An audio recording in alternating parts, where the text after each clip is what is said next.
미국 미시간주 플린트에 사는 올리비아 코웨이는 딸 치료를 위해 한국에 왔습니다. 인천공항에서 환영받으며 낯익은 남자를 보고 놀라는데 이는 그녀의 과거와 연결된 인물입니다. 올리비아는 19살에 딸을 낳고 힘든 결혼 생활을 끝내고 홀로 생계를 책임지기 위해 여러 일을 하며 살아왔습니다. 어느 날 핫도그를 팔고 있던 그녀에게 한동양인 남자가 도움을 요청합니다. 그는 미국 여행 중 도둑에게 피해를 입어 모든 것을 잃었다고 합니다. 올리비아는 그를 불쌍히 여겨 핫도그와 휴대폰을 빌려주고 남자는 감사의 눈물을 흘립니다. 그가 살해를 하고 싶다며 연락처를 알려달라 붙잡았지만 저는 고개를 절레절레 흔들며 괜찮다고 말했습니다. 아시안 남자는 연락처가 안 되면 은인의 이름이라도 기억하고 싶다고 했고 저는 올리비아라는 이름만 알려준 채 집으로 돌아갔습니다. 몇 년 후 그녀의 딸 헤이즐은 성인이 되어 부모의 과도한 억압에 반발하며 평판이 좋지 않은 남자와 동거합니다. 결국 헤이즐은 폭력적인 남자에게 심각한 상해를 입게 되고 얼굴에 흉터가 남습니다. 그녀의 모친은 딸의 흉터 제거 수술을 위해 노력하지만 미국의 의료 시스템 때문에 큰 금액을 감당할 수 없습니다. 메디케이드 혜택을 받지만 병원들이 이를 거부하여 수술을 받을 수 없는 상황에 처합니다. 모친은 절망 속에서 페이스북에 도움을 요청합니다. 이 글을 읽는 사람 중 성형외과 전문의가 계신다면 제발 메디케이드를 한 번만 받아달라고 사정했죠. 그런데 제 글을 본 사람 중 어떤 남자가 저에게 메시지를 보내왔습니다. 자기 병원에서 치료해주고 싶다는 것이었습니다. 저는 기뻐하며 감사하다고 말했습니다. 그런데 남자는 문제가 하나 있다고 말했습니다. 제가 일하는 병원이 한국 병원이라서요. 비행기표는 드릴 거고 수술비도 안 내셔도 됩니다. 대신 한국까지 와주실 수 있나요? 저는 처음에 이 말을 듣자마자 사기꾼이네라는 생각이 들어 답변하지 않고 무시했습니다. 사람을 우습게 봐도 정도가 있지 한국까지 오라는 이런 말 같지도 않은 낚시에 누가 걸리나요? 그러나 곧 얼마 지나지 않아 저는 지푸라기라도 잡는 심정으로 다시 그 남자에게 메시지를 날렸습니다. 저희 딸이 스스로 목숨을 끊으려고 했기 때문이죠. 수면약을 몇십 알씩 먹은 딸은 병원에 실려갔고 유서까지 남긴 상태였습니다. 다행히 살아났지만 지독할 정도로 조용하고 말이 없어졌습니다. 살아있는 송장이 있다면 이런 거겠구나 싶었습니다. 어떻게든 흉터를 없애야 딸이 살겠구나 싶어 믿져야 본전이라는 마음으로 그 남자에게 메시지를 날렸습니다. 그가 있는 병원은 대한민국 서울에 있는 한 대형 병원이었습니다. 남자는 이 병원에서 성형외과 전문의로부터 수술받을 거라고 이야기해줬습니다. 이때까지만 해도 의심스러웠지만 이틀 뒤 남자가 저를 위해 진짜 티켓을 구매해 예약 발권 확인서를 보내주자 조금씩 신뢰가 가기 시작했습니다. 한국행은 순식간에 이루어졌습니다. 한국과 미국은 서로 무비자 입국 국가였기 때문에 굳이 비자가 나올 때까지 기다릴 필요가 없었거든요. 결국 저와 딸은 한국의 인천공항에 입국했습니다. 입국장에 도착한 우리 모녀는 어마어마한 크기에 압도당했습니다. 플린트에 있는 비숍 국제공항과는 비교도 안 되는 크기였습니다. 이렇게 인천공항에 압도당하고 있는 사이 입국장 환영홀 쪽에서 저와 딸을 부르는 목소리가 들렸습니다. 4명 정도의 사람들이 저의 이름이 써진 피켓을 들고 있었는데요. 저는 환한 미소와 함께 그들에게 다가갔습니다. 그런데 점점 가까이 다가갈수록 일행 중 한 명의 얼굴이 낯이 익은 겁니다.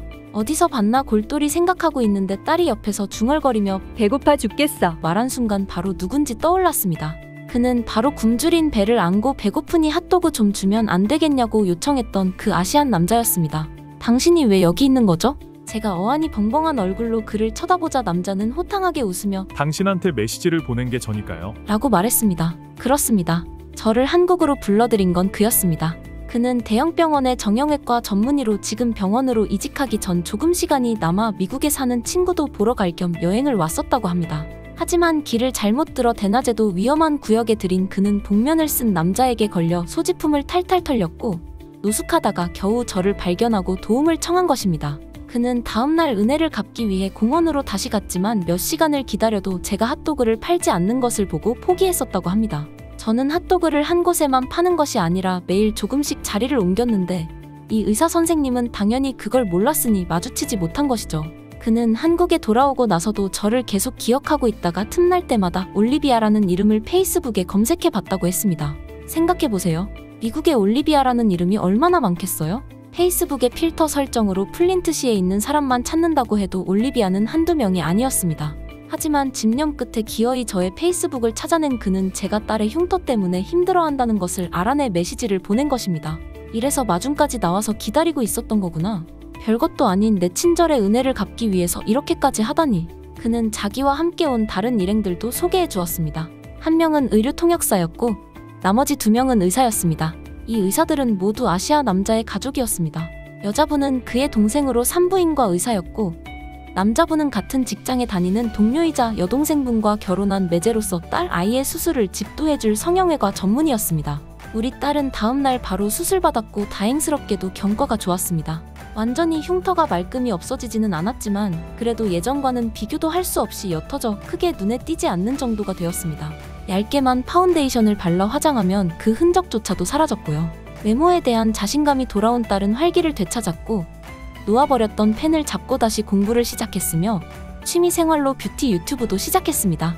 저의 아주 자그마한 선의를 잊지 않고 벼랑 끝에 몰린 딸의 인생을 구해준 한국 의사 선생님 감사드립니다. 제가 여러분들께 항상 평소에 이런 뉴스 썸네일만 잘 챙겨보시면 돈이 된다, 돈을 벌 수 있다라고 강조를 해서 말씀을 드리고 있는데요. 그 이유가 뭐냐? 부자들이 봤을 때 이런 사회적 이슈는 곧 돈으로 직결이 되고 돈이 몰리기 때문에 부자들은 항상 이런 사회적 이슈를 보고 그냥 흘러듣지 않고 꼭 생각을 전환해 본다라고 말씀을 드렸는데 이번에도 마찬가지예요. 여기 보시는 것처럼 전 세계 인공지능 AI 이슈가 지금도 끊임없이 나오고 있는데 이런 뉴스를 보시면서 여러분들은 어떤 생각을 하시는지 그냥 뉴스만 보고 끝내시는 건지 다시 제가 되물어보고 싶은데요. 제가 지난번에도 우리 구독자분들과 함께하는 주식으로 수익 내기 이벤트를 진행했었습니다. 당연히 무료로 진행했고요. 지난번에도 저에게 AI라고 남겨주신 구독자분들에게 이렇게 인공지능 사업 관련 대장주 가능성이 높은 딱 한 종목 바로 대원전선을 골라서 여러분들께 추천드렸었습니다. 내용을 보시면 아시겠지만 여러분들께서 어느 가격에서 사야 되는지 그리고 수익률이 몇 % 달성하면 팔아야 하는지 이렇게 세세하게 친절하게 말씀을 드렸었죠. 어떻게 됐을까요? 제가 추천을 드리고 지금 주가가 무려 330% 이상 급등이 나와줬습니다. 그래서 한두 달 만에 굉장히 많은 분들이 수익을 내셨을 거예요. 참여해주셨던 구독자분들 다시 한번 축하드리고요. 지금도 굉장히 많은 분들께서 이렇게 참여를 해주시고 계십니다.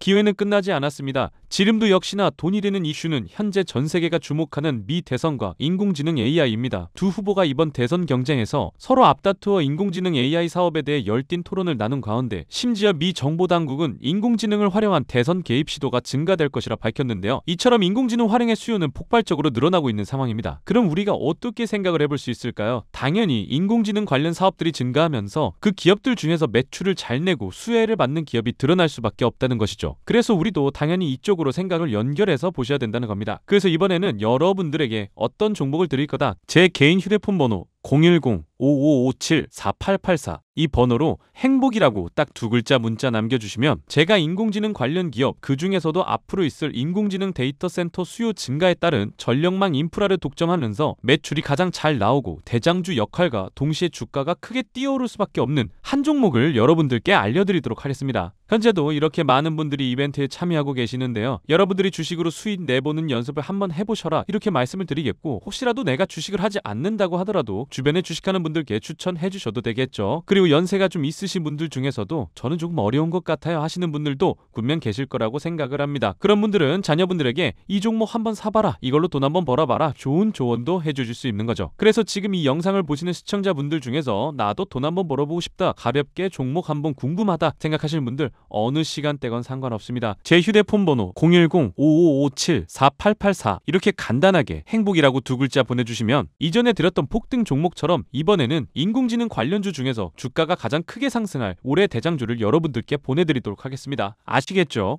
010-5557-4884 행복이라고 딱 두 글자 문자 남겨주시면 여러분들이 이제 주식으로 수익 내보는 연습을 한번 해보실 수가 있다는 겁니다. 그리고 여러분들께서 수익 내서 꼭 영상으로 다시 돌아오셔서 좋아요, 구독 한 번씩 눌러주시면 정말 감사드리겠습니다. 오늘 영상은 여기서 마치겠습니다. 시청해주셨던 분들 모두 감사드리고 오늘도 행복한 하루 되시길 바라겠습니다.